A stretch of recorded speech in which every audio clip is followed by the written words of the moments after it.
Assalamualaikum warahmatullahi wabarakatuh.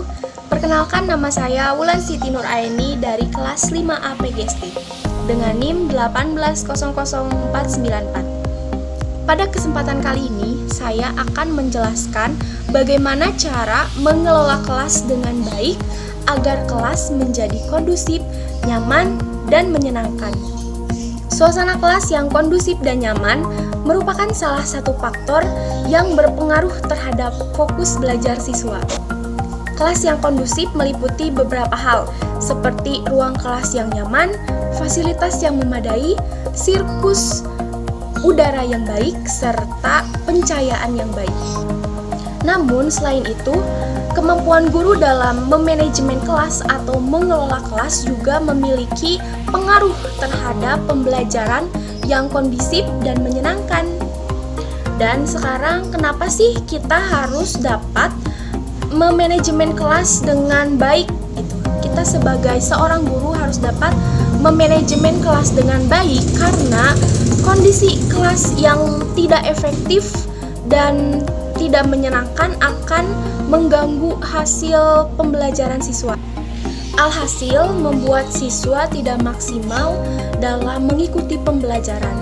Selain itu juga, guru atau pendidik akan kesulitan dalam mengajarkan apa yang harus disampaikan. Adapun faktor-faktor yang membuat siswa tidak dapat mengikuti pembelajaran dengan baik atau kelas menjadi tidak kondusif adalah: yang pertama adalah siswa yang ribut dan tidak konsen pada saat pembelajaran. Dan yang kedua adalah siswa yang jenuh terhadap metode atau pembelajaran yang dilakukan oleh guru. Di sini guru melakukan metode atau strategi pembelajaran yang monoton sehingga siswa menjadi jenuh dan tidak dapat mengikuti pembelajaran dengan baik.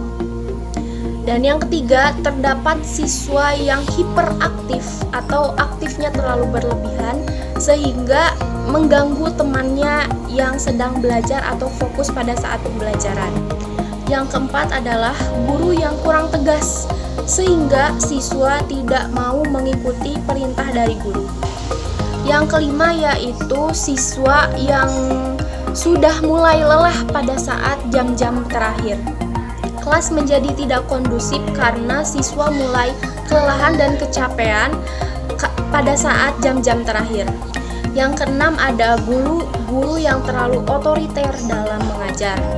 Dan yang ketujuh ada motivasi belajar siswa yang mulai berkurang sehingga siswa menjadi malas untuk mengikuti pembelajaran atau siswa tidak fokus dalam proses pembelajaran berlangsung. Dan yang terakhir ada jumlah siswa yang terlalu banyak sedangkan ruang kelas yang tidak cukup sehingga tidak kondusif karena terlalu banyak siswa. Dari beberapa faktor tersebut kita dapat mengetahui itu karena berbagai masalah yang siswa alami sehingga menjadi berpengaruh pada saat proses pembelajaran. Jadi, bagaimanakah menciptakan suasana kelas yang kondusif dan menjadi aktif serta menyenangkan bagi siswa? Yaitu yang pertama, menerapkan metode atau model pembelajaran yang bervariasi. Kita sebagai calon guru atau calon pendidik, bahkan guru, harus mampu menguasai berbagai metode pembelajaran, baik itu strategi, pendekatan, dan lain-lain. Karena kelas yang kondusif sangat dipengaruhi oleh mood siswa yang mengikuti pada saat pembelajaran. Metode yang dilakukan oleh guru yang hanya itu-itu saja akan membuat siswa jenuh dan bosan pada saat pembelajaran berlangsung. Maka alangkah baiknya pada saat mengajar dapat melakukan metode atau pendekatan yang menyenangkan dan dapat mengikut sertakan siswa menjadi lebih aktif. Dan siswa dapat terlibat dalam proses pembelajaran sehingga rasa bosan, rasa jenuh dapat diminimalisir oleh seorang pendidik. Yang kedua ada menjadi guru yang tegas. Biasanya, suasana belajar yang tidak kondusif juga dapat disebabkan oleh guru yang kurang tegas terhadap anak didiknya, sehingga siswa malah banyak bermain-main pada saat proses pembelajaran, sedangkan guru hanya menjelaskan saja tanpa memberitahu agar siswa itu dapat memperhatikannya. Dan alangkah baiknya guru dapat memiliki sifat ketegasan agar murid dapat menghargai. Tegas bukan berarti galak atau keras terhadap siswa, namun berarti lebih tepatnya berarti memiliki soul inside atau karisma, sehingga guru dapat disegani dan siswa pun memiliki keseganan dalam melakukan hal yang tidak baik atau tidak menyenangkan. Yang ketiga ada menyepakati aturan bersama. Langkah selanjutnya yang dapat kita coba untuk mengatasi agar kelas menjadi kondusif yaitu dengan adanya kesepakatan bersama siswa. Misalnya ada aturan tata tertib, perilaku atau sikap, dan lain-lain. Ini dilakukan bertujuan untuk agar siswa tidak melakukan sesuatu di luar batas wajar.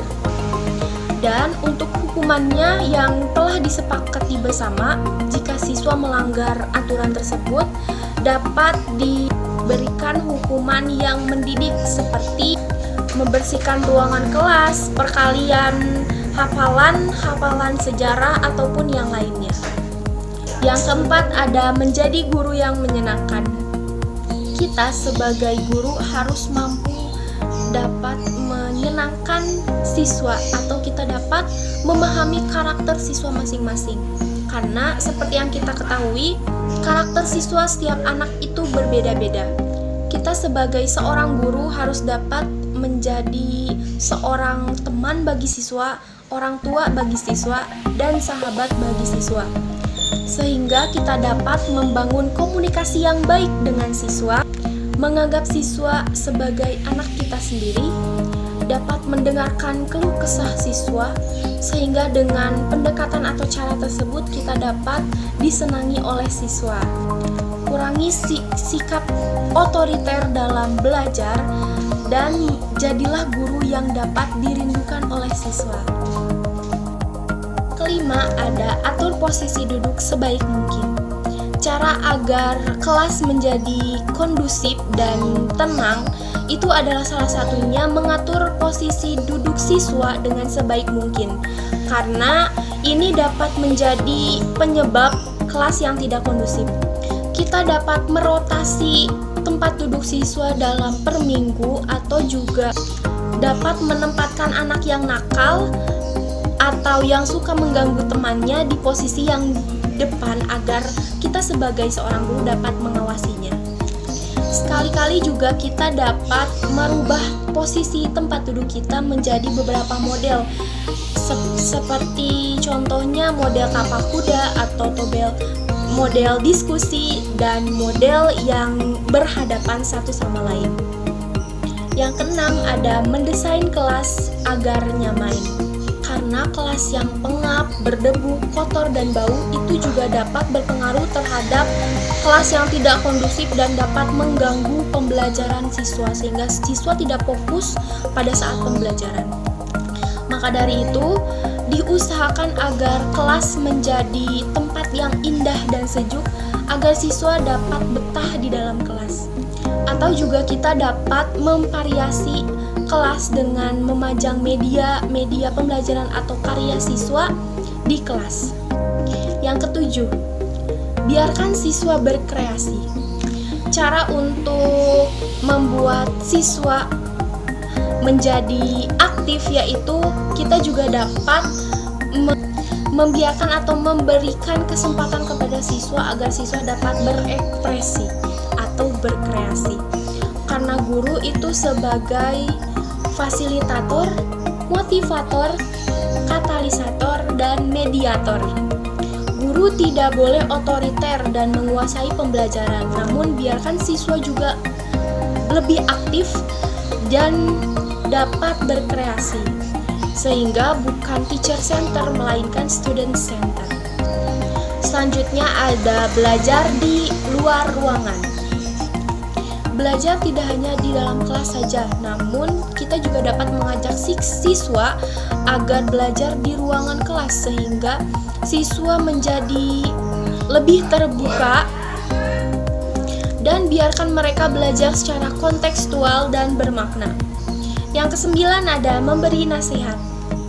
Nasihat adalah cara yang bijaksana untuk menyentuh hati siswa agar siswa berubah menjadi lebih baik.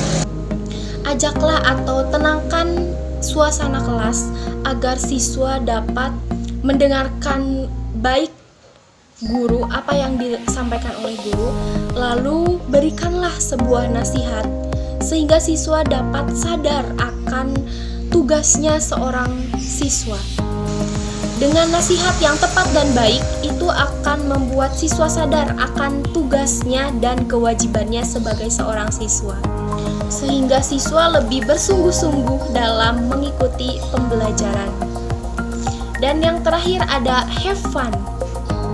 Agar pembelajaran dapat menyenangkan, kita harus membuat suasana kelas yang menyenangkan atau have fun. Karena terlalu serius dalam pembelajaran juga kurang baik, lebih baiknya kita dapat diselingi oleh candaan. Dan candaannya terutama yang positif. Dengan menyelingi pembelajaran pada sedikit candaan, maka pembelajaran akan menjadi tidak tegang dan siswa pun menjadi lebih nyaman dan fokus pada saat pembelajaran.